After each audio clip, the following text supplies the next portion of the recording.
ஃப்ரண்ட்வுட்ஸ் நேயர்களுக்கு வணக்கம்.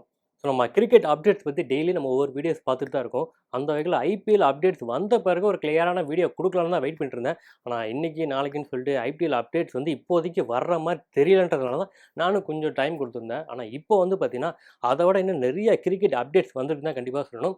ஸோ நம்ம இந்தியன் டீமோட ஃபியூச்சர் அப்படின்னு சொன்னா, இப்ப நெறைய பேர் வந்து கேள்வி எழுப்பிட்டு இருக்காங்க தான் உண்ம. ஸோ இப்போ ரீசென்ட்டாவே நம்ம இந்தியன் டீம்ஸ் வந்து ஐபிஎல் மாரி பெரிய டோர்னமெண்ட் விளையாடுறாங்க. ஆனா, ஃப்ளாட் பிட்ச்ல மட்டும் தான் விளையாடுறாங்க. அதிலும் குறிப்பிட்டு சொன்னா, இதுக்கு முன்னாடி ஒரு 10 இயர் பிஃபோர்லாம் ஒரு பிளேயர் அப்டின்னா, கண்டிப்பா வந்து இந்தியன் டீமுக்கு நம்ம டெபியூட் ஆகணும்னு தான் ஒரு ஆசையோட விளையாடுவாரு. ஆனா, இப்ப இருக்கிற பிளேயர்ஸ் எல்லாருமே பார்த்தீங்கன்னா, நான் வந்து ஐபிஎல்ல விளையாடணும். ஸோ ஐபிஎல்ல ஒரு டீமுக்கு நல்லா பெர்ஃபார்மன்ஸ் பண்ணாலே போதும். ஸோ லைஃப் செட்டில் ஆயிடலாம். ஸோ அந்த மாரி நோக்கத்தோட தான் வர்றாங்க. ஸோ அவங்களோட ட்ரெய்னிங் எல்லாமே பார்த்தீங்கன்னா, ரொம்ப ஷார்ட் பீரியட்ல தான் இருக்கு. ஸோ அவங்களால இன்டர்நேஷனல் லெவல்ல வந்து பிட்ச் கண்டிஷன் மாறும்போது அந்த இடத்துல ரொம்ப ஸ்ட்ரகிள் ஆறாங்க அப்படின்னு தான் நெறையா பேர் இப்ப சொல்லிட்டு இருக்காங்க. ஸோ இதே மாதிரி வந்து கன்டினியூஸ் ஆச்சுன்னா, கண்டிப்பா வந்து இந்தியன் டீமோட எதிர்காலம் எப்படி இருக்கும்னு தெரியாது. ஸோ ஒரு பெரிய கேள்விக்குறியா தான் இருக்கும்னு நெறைய பேர் சொல்லிட்டு இருந்தாங்க. ஸோ அதுக்கு எக்ஸாம்பிளா தான் நம்ம ஸ்ரீலங்கன் சீரிஸ கண்டிப்பா சொல்லணும். ஸோ எல்லாமே வேர்ல்டு கிளாஸ் பிளேயர்ஸ் தான் இருந்தாலுமே, அந்த சிச்சுவேஷனால அவங்களால வந்து அடாப்ட் பண்ணிக்க முடியலன்னு தான் உண்ம. ஸோ அதுவும் இல்லாம இப்ப வர பிளேயர்ஸ்லாம் வந்து பார்த்தீங்கன்னா, இன்னும் ரொம்ப ஷார்ட் பீரியட்ல தான் இருக்காங்க. ஸோ ஒரு ஷார்ட் டைம்ல வந்து ஒரு 50யோ, 100 போட்டா போதும். ஸோ அந்த ஸ்டெப்பனா நின்னு விளையாடுறதுன்றது இப்ப எந்த பிளேயர்ஸுமே கிடையாதுன்னு சொல்லிட்டு நெறையா பேர் வந்து குற்றச்சாட்டா வச்சுட்டு இருக்காங்க.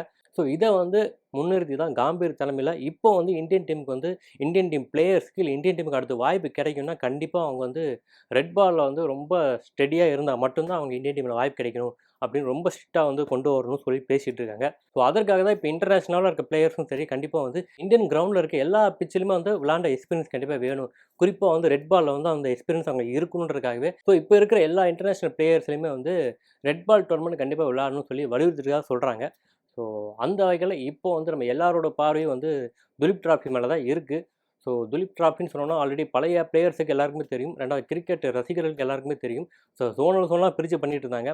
ஆனா இப்போ வந்து பிசிசிஐ என்ன பண்ணியிருக்காங்கன்னா, ஜோனலா பிரிக்கும்போது சவுத்து, நார்த்துன்னு பிரிக்கும்போது பார்த்தீங்கன்னா, சில டீம்ஸ் வந்து ரொம்ப ஸ்ட்ராங்கா இருக்கும். ஸோ நம்ம இந்தியன் டீம் பிளேயர்ஸ்க்காக நடக்கிற மேட்ச் தான் இது. ஸோ நம்மளே வந்து ஷஃபில் பண்ணி வந்து பண்ணலாம்னு சொல்லிட்டு, so India team A, B, C, D அப்படின்னு சொல்லிட்டு 4 டீமா பிரிச்சிருக்காங்க. ஸோ இதில வந்து பிசிசிஐ வந்து பார்த்தீங்கன்னா, டீம்ஸ வந்து இப்போ ஸ்பின்னர் தேவைன்னா ஸ்பின்னர் தேவை, ஃபாஸ்ட் பவுலரா ஸோ ஆவரேஜா எல்லாருமே ஷஃபில் பண்ணி விடுவோம்னு சொல்லிட்டு, அவங்களாவே டீம் ரெடி பண்ணியிருக்காங்க. ஸோ அப்படி பிரிச்சிருக்க அந்த டீம்ல தான் நம்ம ருத்துராஜ் கெய்க்வாட், அந்த சூரியகுமார் யாதவ் 2 பேருமே இருக்காங்க. ஸோ அந்த டீமுக்கு யாரு கேப்டனா வைக்கிறதுன்னு யோசிக்கும்போது தான், பிசிசிஐ வந்து ருத்துராஜ் கெய்க்வாட தான் கேப்டனஸ் அப்படின்னு சொல்லி அனௌன்ஸ் பண்ணியிருக்காங்க. ஸோ இந்த விஷயங்கள் வந்து இப்போ வந்து சோசியல் மீடியால நம்ம ருத்துராஜ் ஃபேன்ஸாலயும், நம்ம சிஎஸ்கே ஃபேன்ஸாலயும் வந்து பயங்கரமா கொண்டாடிட்டு இருக்கிறது தான் உண்ம. ஸோ உண்மையிலே இது அவருக்கு கிடைச்ச ஒரு அங்கீகாரமா தான் அவரும் நினைப்பாருன்னு நினைக்கிறேன். ஸோ இதே துலீப் டிராஃபில தான் இன்னொரு டீமுக்கு சுப்மன் கில் கேப்டனா இருக்காரு. ஸோ சுப்மன் கில் வர்சஸ் ருத்துராஜ்ன்னு சொல்லிட்டு இப்பவே எல்லாருமே டேக்லாம் போட ஆரம்பிச்சுட்டாங்க. நம்ம வெயிட் பண்ணி தான் பார்க்கணும். அதுக்கு முன்னாடி அதோட இன்ட்ரஸ்டிங்கான ஒரு மேட்ச் அப்டின்னா, கண்டிப்பா வந்து நம்ம சவுத் இந்தியாவுக்கு பெருமை சேர்க்கக்கூடிய விஷயம், முக்கியமா வந்து நம்ம சென்னைக்கு பெருமை சேர்க்கக்கூடிய விஷயம்னா, கண்டிப்பா அது புஜ்ஜு பாபு டோர்னமெண்ட் தான். ஸோ பேர கேட்டா நெறைய பேர் யோசிக்கலாம். அது என்னப்பா புஜ்ஜு பாபு அப்படின்னு சொல்லிட்டு நம்ம யோசிக்கலாம். ஆனா உண்மையிலேயே father of South Indian cricket அப்படின்னா, கண்டிப்பா நம்ம அவர தான் சொல்லி ஆகணும். ஸோ ஆரம்ப கட்ட காலங்கள்ல வந்து நம்ம இந்தியா வந்து வெள்ளையர்கிட்ட அடிமையா இருக்கும்போதே பார்த்தீங்கன்னா, நாங்களும் கிரிக்கெட் விளையாடுவோம்னு சொல்லிட்டு ஒரு கிளப் ஆரம்பிச்சு, தனியா இருந்து ஃபைட் பண்ணி விளையாண்டு காட்டினவர் தான் அவரு. ஸோ அதனால தான் சவுத் இந்தியால கிரிக்கெட் இந்த அளவுக்கு ஃபேமஸ் ஆயிருச்சுன்னு கூட கண்டிப்பா சொல்லலாம். ஸோ அப்பேற்பட்ட ஒருத்தருக்கு வருஷம் வருஷம் வந்து நம்ம ரெஸ்பெக்ட்ட குடுக்கணுன்றதுக்காக தான் புஜ்ஜு பாபு டோர்னமெண்ட்ட நம்ம தமிழகம் சார்பா வந்து எடுத்து நடத்திட்டு இருக்கோம். ஸோ இதே மாரி நம்ம கர்நாடகாலயும் சரி, ஆந்திராலயும் சரி சில டோர்னமெண்ட்ஸ்லாம் நடத்துனாங்க. ஆனா அது வந்து பெரிய லெவல்ல பேசப்படலன்றது தான் உண்ம. ஸோ இப்பவும் நடந்துட்டு தான் இருக்கு. ஆனா புஜ்ஜு பாபு டோர்னமெண்ட்டுக்குன்னு பார்க்கும்போது, இன்டர்நேஷனல் பிளேயர்ஸ் எல்லாமே ஆதரவு குடுக்குறது வந்து இதுக்கு ஒரு பெரிய ப்ளஸ்ஸா பார்க்கப்படுது. அந்த வகையில நம்ம சூரியகுமார் யாதவ், இஷான் கிஷான் இந்த மாரி இன்டர்நேஷனல் பிளேயர் எல்லாருமே வந்து நம்ம தமிழ்நாட்டுல விளையாட போறாங்கன்றது தான் உண்ம. ஸோ இதுக்காக நம்ம தமிழகத்தில வந்து 4 முக்கியமான ஊர தான் தேர்ந்தெடுத்திருக்காங்க.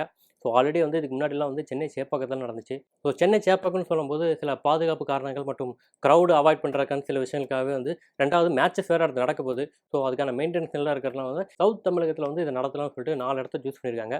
So Tirunelveli, Coimbatore, Salem and Dindigul. So இந்த 4 இடத்துல நடக்க போகுது. ஸோ அந்த சரவுண்டிங்கில இருக்க பிளேயர்ஸ் அண்ட் ஃபேன்ஸ்க்குலாம் வந்து ஒரு இன்டர்நேஷனல் பிளேயர் பார்க்கறதுக்கு ஒரு நல்ல வாய்ப்பா தான் இருக்கும். ஸோ டைம் கிடைச்சா நீங்களும் அங்க போய் பாருங்க. ஸோ புஜ்ஜு பாபு டோர்னமெண்ட் வந்து இப்போ வெற்றிகரமா நடந்துகிட்டு இருக்குது தான் உண்ம. ஸோ நீங்க போய் பார்த்தீங்கனாலும் தெரியும். ஸோ அதற்கு அடுத்தபடியா துலீப் டிராஃபி. ஸோ புஜ்ஜு பாபு டோர்னமெண்ட்ல நம்ம தமிழகத்தை சேர்ந்த 2 டீம் வந்து பார்ட்டிசிபேட் பண்றாங்க. ஸோ அதற்கு அடுத்தபடியா நம்ம துலீப் டிராஃபில நம்ம ஸ்குவாடெல்லாம் அறிவிச்சாச்சு.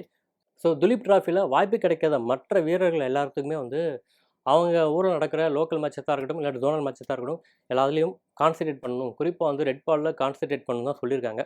ஸோ நம்ம வெயிட் பண்ணி தான் பார்க்கணும். இனி வர சீசன் எல்லாமே வந்து இந்தியன் டீமுக்கு ஒரு சவாலான சீசனாக இருக்க போகுது. ஏன்னா ரெட் பால் மேட்ச் வந்து அதிகமாக நடக்க போகுது.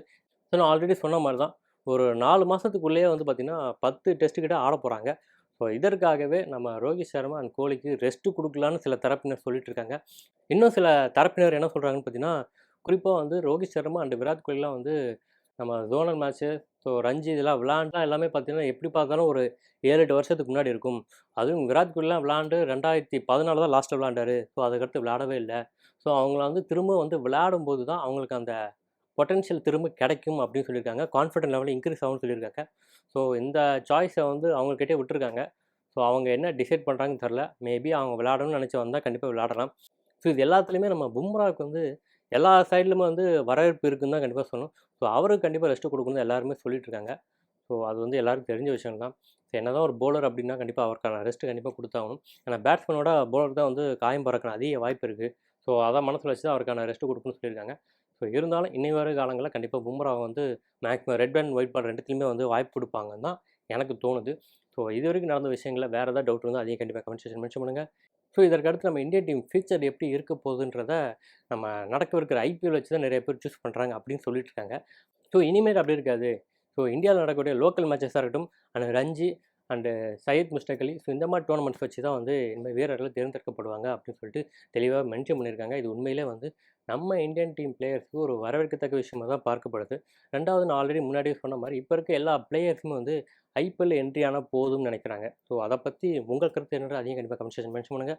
இது எல்லாத்தையும் தாண்டி அடுத்து மெகா ஆக்ஷன் வரும்போது ஐபிஎல்ல இது சம்மந்தமாக நிறைய டிஸ்கஷன் நடந்திருக்கதாகவும், நம்மளோட ஓனர்ஸோட வாய்ஸ் எல்லாம் வந்து குறைங்க, இந்தியாவோட எதிர்காலத்தை மட்டும் பாருங்கள், ஸோ அதுக்கேற்ற மாதிரி தான் எங்கள் ரூல்ஸ் வைக்கணும் அப்படின்னு சொல்லிட்டு இருக்காங்க. ஸோ வெயிட் பண்ணி பார்ப்போம். ஸோ அடுத்த வீடியோவில் நம்ம ஐபிஎல்லை பற்றி இன்னும் நிறைய அப்டேட்ஸோடு உங்களை சந்திக்கிறேன்.